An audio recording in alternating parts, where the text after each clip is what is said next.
Bon alors bonsoir à tous, nous sommes dans notre 16e causerie sur le messianisme et nous avions abordé les séances précédentes la question de, on va dire, la polémique entre les différentes auteurs de la pensée juive sur la question des dogmes du judaïsme. Et en gros, on est arrivé à la conclusion, à partir de la thématique des 13 principes de Maïmonide, que les principes de foi, les 13 principes de foi, sont en réalité la conséquence de 3 grandes idées. Et sur ces 3 grandes idées, tous les commentateurs juifs qui ont traité de la question vont tous être d'accord. Donc la première grande idée, c'est l'existence de Dieu. À l'intérieur même de ce principe, on va ajouter son unité, on va ajouter qu'il est antérieur à tout ce qui existe, on va ajouter qu'il est incorporel, immatériel donc, et, alors je vais vite, je résume, hein, et que c'est lui qu'il faut servir, c'est à lui qu'il faut rendre culte.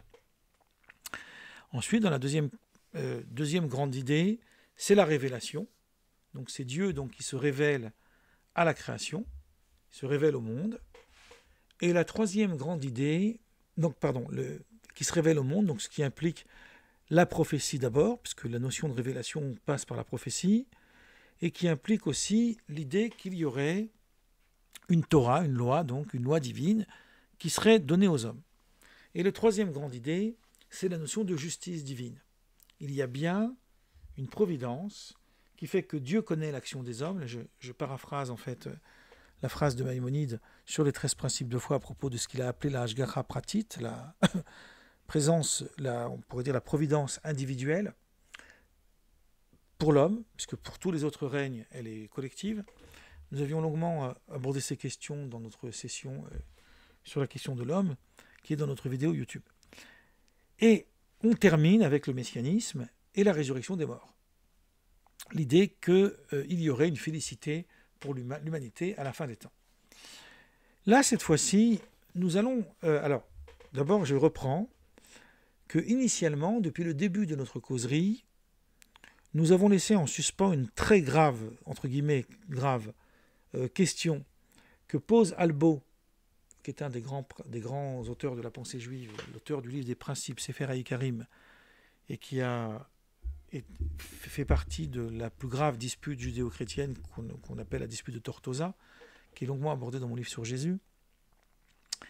Donc lui, Albo, son livre des principes, c'est une critique à Maïmonide, et lui, il retient 3 principes, qui sont en réalité les 3 généralités que j'ai énoncées tout à l'heure, à savoir l'existence de Dieu, la révélation divine, et la notion de justice, ou on pourrait dire de salaire et de punition.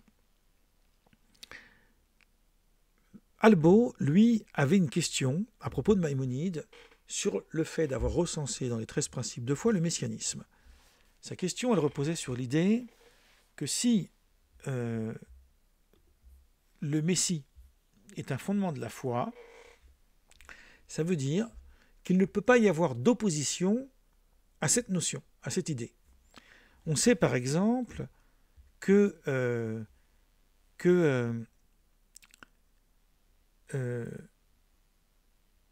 pardon, excusez-moi, j'ai eu un moment d'absence.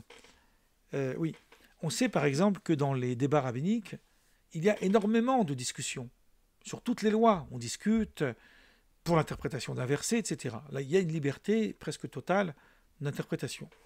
Mais s'agissant de choses qu'on appelle les principes de la foi, alors là, il n'y a plus consensus. On pourrait même dire presque dans la même religion. Or, il y a un rabbi du nom de Rabbi Hillel qui, lui, avait dit « il n'y aura pas de Messie pour Israël ». Dans les séances précédentes, nous avons longuement analysé cette question-là. Dans les séances suivantes, par le biais de ce qu'on a dit à travers les séances précédentes et surtout ce qu'on va dire aujourd'hui, on va pouvoir répondre à cette question. À l'intérieur même de son analyse, Albo ne comprend pas pourquoi Maïmonide n'a pas compté dans les 13 principes de foi le libre arbitre, Prira Chofshit. Alors, c'est étrange que Albo pose cette question, puisque lui-même, il ne retient finalement que 3 fondements, hein, je les ai déjà énoncés tout à l'heure, l'existence de Dieu, la révélation et la notion de justice divine. A priori, il n'y a pas le libre arbitre. Ça n'y figure pas. En fait, la question d'Albo, elle est plus rhétorique que réelle. Qu'est-ce que ça veut dire rhétorique? Ça veut dire qu'en réalité, Albo a l'impression que Maïmonide n'est pas dans le principe de foi, mais il est dans autre chose lorsqu'il recense 13 principes. On a l'impression qu'il veut coûte que coûte arriver à 13, et que s'il avait ajouté le libre arbitre, ça aurait fait 14. Ce qui est absurde. Et c'est pour ça qu'Albo il dit c'est absurde, tu ne comptes pas le libre arbitre pour arriver à 13. Cette idée que Maïmonide a absolument voulu qu'il y ait 13 principes de foi, je vais l'aborder un peu plus tard. Mais Maïmonide lui-même ne dit pas pourquoi il faudrait qu'il y en ait 13. Il choisit le chiffre 13, il y a une raison à cela. Mais nous avons expliqué, nous, dans les séances précédentes, qu'en réalité, il n'existe qu'un seul et unique principe de foi chez Maïmonide. Cet unique principe de foi, c'est la connaissance de Dieu. Et que toute l'articulation dans ces 13 étages, on pourrait dire ces 13 paliers, sont en réalité une évolution qui va vers la connaissance, puisque, et ça nous l'avons démontré, chaque principe laisse en suspens une question qui va être répondue dans le principe suivant. Donc on n'est plus dans la question de savoir, comme dit Albo, puisque la conception qu'Albo a des principes de foi, c'est de dire que si un édifice, une maison, il tient avec des piliers, ça veut dire que chaque pilier est indépendant de l'autre. S'il faut 4 piliers pour faire tenir une maison, chaque pilier il est indépendant. S'il y aurait une dépendance entre un pilier et un autre, si un pilier doit son maintien d'un autre, il n'est plus un pilier. Et il va comparer ça à une métaphore qu'on retrouve aussi chez les textes de Paul, donc c'est assez amusant, par rapport à l'arbre et les branches et les sous-branches. Donc l'arbre, c'est le tronc. Cet arbre, il a des branches. Si je coupe une branche, je n'ai pas coupé l'arbre. Mais si j'ai coupé le tronc, j'ai enlevé toutes les branches. Et encore plus les sous-branches. Donc ce que dit Albo, c'est qu'il faut considérer qu'un élément qui constitue la foi, si je dois en ajouter un deuxième, il faut que ce deuxième il ne soit pas déduit du premier. Donc Albo a une démarche complètement contraire à celle de Maïmonide. Donc s'il ne compte pas le libre arbitre, c'est parce que pour lui, le libre arbitre, il est inclus dans ces 3 principes. Et on va l'expliquer. Tandis que Maïmonide, qui lui cherche à détailler les principes, pourquoi en détaillant les principes, il ne compte pas le libre arbitre? Donc la question d'Albo, elle ne se pose pas sur lui, puisque lui, c'est clair qu'il ne compte pas le libre arbitre, parce que c'est une branche et pas le tronc. On va voir comment il le déduit. Alors que pour Maïmonide, que les 13 principes sont censés être des troncs d'arbres, ou des piliers qui tiennent un édifice, suivant la métaphore d'Albo, le libre arbitre, il devrait être là, il devrait y figurer. Or, nous avons montré qu'en réalité, il n'y a pas 13 principes, il n'y en a qu'un seul, c'est la connaissance de Dieu. À partir de là, qu'il y en ait 13, qu'il y en ait 28, qu'il y en ait 17, ça n'a aucun intérêt. Pourquoi Maïmonide se limite à 13? Il y a une raison à cela assez amusante, qui est plus une raison d'ordre pédagogique. Comme je vous l'ai dit, toute cette réflexion sur les 13 principes de foi d'un point de vue Maïmonide, elle est pédagogique. Maïmonide voulait que c'est des idées qu'on trouve dans le Talmud, qu'on trouve dans le Midrash, qu'on trouve dans les textes juifs, et même un petit peu, on peut aussi trouver certains liens dans les évangiles, où la notion des fois de nombre, elle est très importante. Pourquoi on numérote les choses? Parce qu'en les numérotant, ça permet de ne pas les oublier, ça permet de s'en rappeler. C'est mnémotechnique.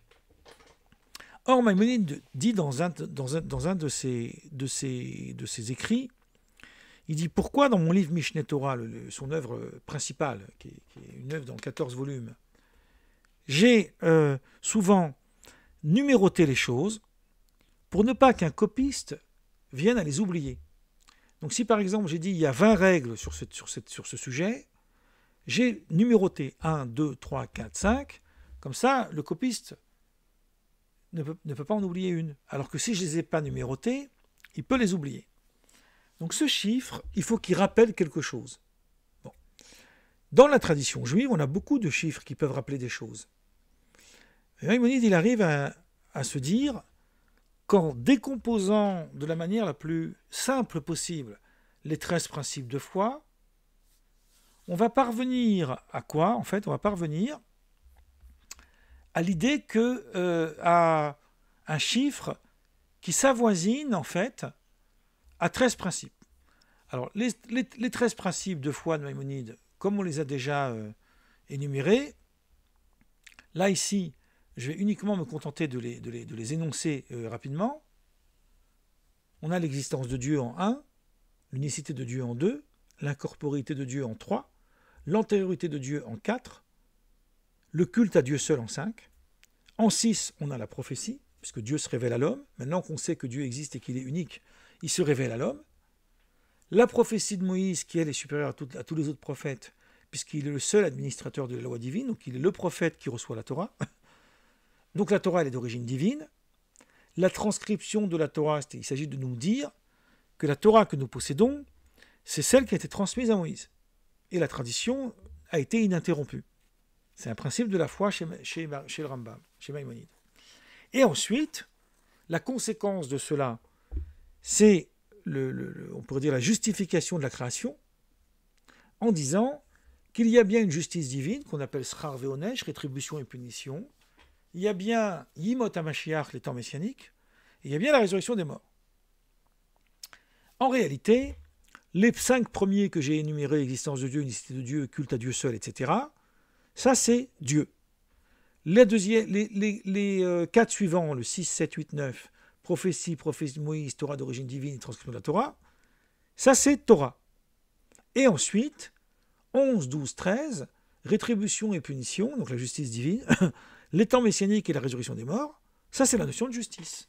Donc lorsqu'on a Dieu, Torah, justice, on a les 3 règles générales qui définissent les religions monothéistes, puisque ce principe est vrai aussi en islam et il est vrai aussi dans le christianisme. Dans le christianisme aussi, il y a bien un créateur, il y a bien une révélation, puisque les chrétiens et les juifs partagent la même révélation mosaïque, évidemment, sans aucune ambiguïté, et il y a ensuite l'eschatologie, la fin des temps. Pour les chrétiens, c'est la parousie. Donc il y a cette même idée. En islam aussi, il y a ces 3 règles. Il y a bien une notion on l'avait cité d'Averroès qui dit ça, il y a bien une notion d'existence de Dieu, évidemment, il y a bien une notion de révélation, pour l'islam c'est la révélation coranique, et il y a bien une notion de rétribution pour ceux qui font le bien. Donc il y a bien une notion de eschatologie, de fin des temps, etc. Ça c'est l'idée générale. Maintenant, dans la rhétorique de Maïmonide, qui lui décompose en 13, pourquoi parvenir au chiffre 13? On peut donner plusieurs règles, plusieurs interprétations là-dessus. Pour qu'une idée elle soit reconnue chez l'homme et qu'il ne l'oublie pas, il a besoin de créer des ponts, de faire des parallèles. C'est assez amusant que l'esprit humain a besoin d'exemples pour comprendre un truc.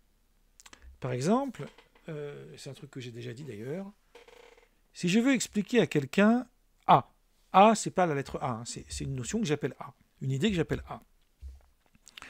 Je vois qu'il risque d'avoir du mal à le comprendre, alors qu'est-ce que je vais faire?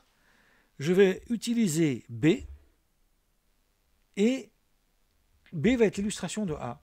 Et quand la personne, son cerveau va se déplacer vers l'exemple, il va mieux comprendre A.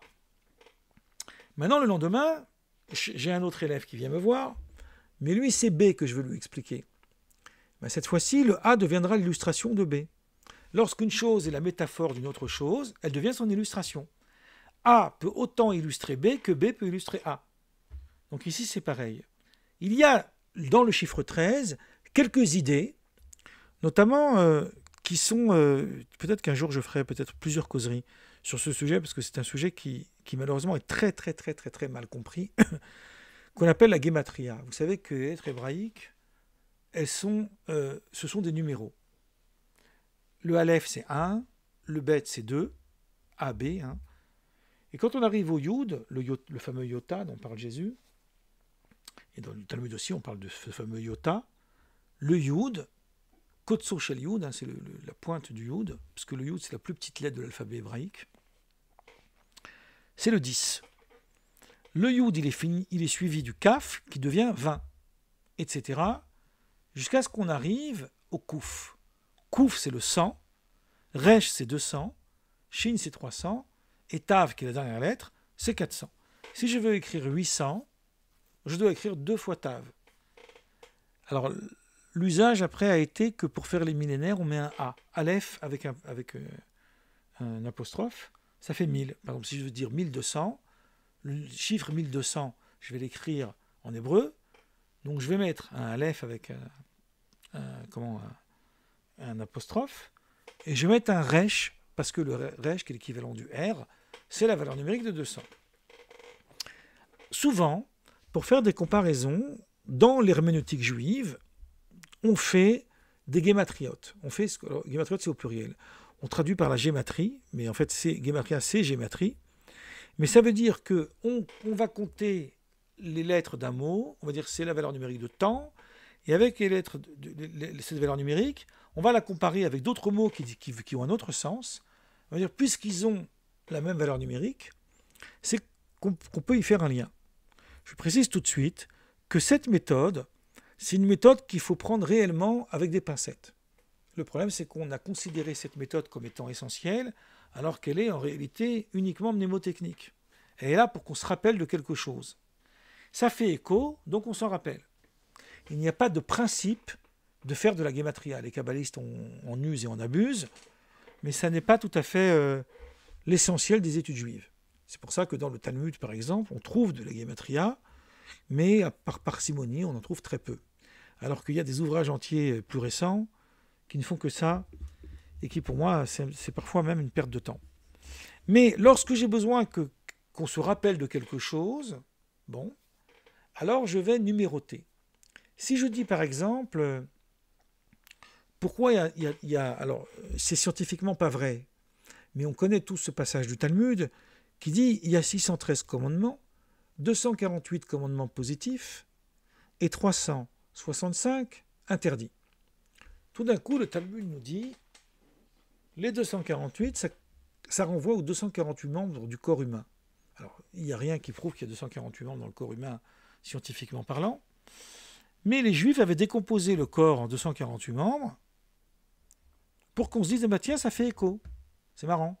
248 membres, c'est une idée populaire. 248 mitzvot. 248 commandements positifs. Les 365 interdits, donc l'OTAC, ne pas faire, renvoie aux 365 jours de l'année solaire. Donc ce lien, en fait, permet d'avoir une sorte de souvenir. Si je demande à quelqu'un combien il y a de commandements négatifs, comme il sait parce qu'on lui a dit c'est lié au jour du soleil, alors il va se rappeler, au jour de l'année solaire, parce que l'année lunaire, elle a moins de jours, il va se rappeler que ça fait 365. 13, on peut déjà noter 2 choses. En réalité, on pourrait en noter plusieurs, mais je n'ai pas le temps de gloser là-dessus. On peut noter que dans le chiffre 13, il y a la valeur numérique de Echad. Echad, c'est l'unité. Vous avez dans le schéma Israël, écoute Israël, l'Éternel est notre Dieu, Adonai Eloheinu, Adonai Echad. Et l'Éternel est un. Echad, il y a 3 lettres. Il y a le Aleph, le A donc, chiffre, ça fait sa valeur numérique de 1. Il y a le Chet, qui est valeur numérique de 8. Chet, c'est l'équivalent du H, mais le H fort, pas le H muet. C'est plutôt le He qui ressemble au H muet. Et ensuite, il y a le Dalet, ou le D, delta, qui est l'équivalent du 4. 4 plus 1, 5 plus 8, 13. Sachant que toute la conception de Maïmonide sur la foi repose sur la connaissance de Dieu, donc sur l'unité divine, qui est 13 principes qui renvoient à cette idée d'unité. C'est une belle idée qui permet à l'homme de ne pas l'oublier. On peut aussi ajouter 2 choses, 2 éléments. Dans la Torah, dans le livre de l'Exode, c'est à partir du chapitre 31, 32, etc., dans le passage où il y a le veau d'or, il y a après Dieu qui se révèle à Moïse pour pardonner le peuple, avec 13 adjectifs. Ces 13 adjectifs sont des attributs. Et on les appelle, elles sont récitées dans la prière, et c'est comme ça qu'on les appelle, les Shlosh Esrei Midot Arachamim, les 13 attributs de miséricorde divine. Donc voilà, on a encore un deuxième exemple. 13 attributs de miséricorde divine. Troisième exemple, et je m'arrêterai là pour les exemples, on a les 13 règles avec lesquelles la Torah s'interprète, ce qu'on appelle la Braïta de Rabbi Ishmael. Qu'est-ce que c'est qu'une Braïta? C'est un enseignement qui est équivalent à la Mishnah, qui a été rédigé, qui a été en fait enseigné par des rabbis qu'on appelle des Tanaïm, qui sont des premiers siècles, depuis l'époque de Jésus jusqu'à la fin du deuxième siècle. Le plus important, c'est Yehuda Hanassi qui a compilé la Mishnah. Mais avant lui, il y avait beaucoup de rabbis, Akiba, Yochanan ben Zakkai, Rabban Gamaliel, hein, vous connaissez tous ces noms. Et dans cette liste de noms, il y en a un qui s'appelle Rabbi Ishmael, et qui lui a rédigé, il n'a peut-être pas mis par écrit, mais en tout cas, on lui attribue cet enseignement, un enseignement qui est dit d'ailleurs dans le rituel de la prière du matin juif tous les jours, qui s'appelle les Shlosh Eshrei Midot Torah Nidreshet Baen, les 13 règles avec lesquelles la Torah s'interprète. Il a décomposé en 13 règles herméneutiques pour comprendre la Torah. Ces 13 règles, notamment le raisonnement a fortiori, par exemple, on peut faire ce qu'on appelle un Kal Vachomer, un raisonnement a fortiori. Ça, c'est un exemple intéressant parce qu'on le trouve dans les évangiles. On trouve aussi, mais il faut bien montrer comment on le voit, la notion de Hekesh, c'est-à-dire lorsque un mot il est répété dans deux endroits différents, ça veut dire qu'il y a un lien entre les deux. Et des règles comme ça. En tout, elles sont au nombre de 13. Donc, en regroupant toutes les choses qui sont au nombre de 13, on permet au cerveau de s'en rappeler. Mais ça ne répond pas à la question du libre arbitre. Pourquoi Maïmonide n'a pas compté le libre arbitre? D'autant que lui-même, en fait, je vais vous citer deux passages. D'abord dans ce livre de la connaissance. Chapitre, dans les lois du repentir, chapitre 5, loi 4, il dit « Le libre arbitre constitue un principe capital, il y est le pilier de la Torah et du commandement. » Dans son traité des 8 chapitres, ça c'est aussi un passage que j'ai longuement abordé, il nous dit « Sache que le point sur lequel s'accorde et notre doctrine religieuse et la philosophie grecque, c'est que toutes les actions de l'homme relèvent de lui-même. Si l'homme était contraint dans ses actions, les commandements et les défenses de la loi divine deviendraient sans objet et toute la Torah de Moïse serait absolument vaine. » Alors comme le temps avance et qu'on n'a pas beaucoup de temps, je vais me contenter, parce qu'il y a quelque chose qui viendra après, de prendre encore 2 minutes pour expliquer profondément la logique de Maïmonide. Et la semaine prochaine, je poursuivrai à partir de là. On pourrait se poser la question, effectivement, d'après ce que je viens de dire, pourquoi Maïmonide ne compte pas le libre arbitre? La réponse, on pourrait la dire de façon très simple. Peut-être qu'en réalité, pour Maïmonide, le libre arbitre, c'est presque un pré-principe. C'est-à-dire qu'il ne peut pas exister de principe dans la Torah s'il n'y a pas de libre arbitre. Et pour expliquer ça, je vais vous donner un exemple. Vous voyez, moi aussi je donne un exemple. Je fais une illustration. Cette illustration, elle avait déjà été expliquée lorsque j'ai longuement travaillé sur les 8 chapitres de Maïmonide. C'est dans ma chaîne YouTube. Maïmonide s'interroge pour savoir pourquoi Dieu a-t-il puni les Égyptiens qu'ils ont asservi Israël, alors que Dieu avait dit à Abraham « Tes descendants seront asservis dans une terre étrangère, en l'occurrence en Égypte, pendant 400 ans. » Et Maïmonide va apporter ici, il dit, lorsqu'il élabore cette question, il affirme cette phrase. Il dit « Au nom de quel principe les Égyptiens devraient-ils être punis s'il s'agit d'un décret divin ?» S'il s'agit d'un décret divin, c'est-à-dire que l'homme n'est pas libre d'y refuser, et s'il n'est pas libre d'y refuser, alors il ne peut plus être condamnable. La responsabilité humaine repose sur son libre arbitre. C'est d'ailleurs une des critiques fondamentales du spinozisme sur le monothéisme. Je ferai une causerie plus tard là-dessus, pour bien comprendre le rapport qu'on a entre le libre arbitre et le déterminisme. Maïmonide va nous répondre à cette question, je vais très vite, que quand Dieu a dit que Israël serait asservi en Égypte, il parle du peuple égyptien dans sa globalité.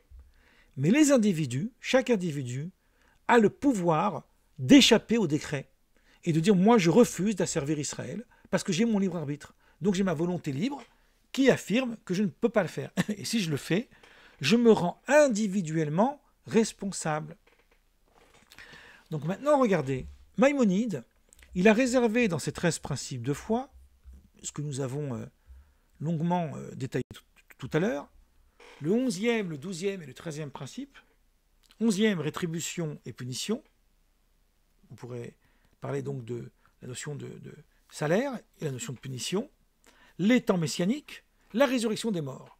Tous ces trois-là englobent le principe de justice. Or, il ne peut y avoir de principe de justice que si l'homme est libre. Si l'homme n'est pas libre, le principe de justice n'existe pas. Donc Maïmonide n'a pas besoin de compter le libre arbitre parce qu'il est énuméré dans les 3 derniers principes qui incluent les temps messianiques et la résurrection des morts. Voilà, pour le moment je vais m'arrêter là et la semaine prochaine nous aborderons la suite qui découle de ça, qui nous permettra de comprendre pourquoi Rabbi Hillel, qui est un sage du IIIe siècle, pouvait dire « il n'y aura pas de Messie pour Israël ». Mais ça sera pour la semaine prochaine.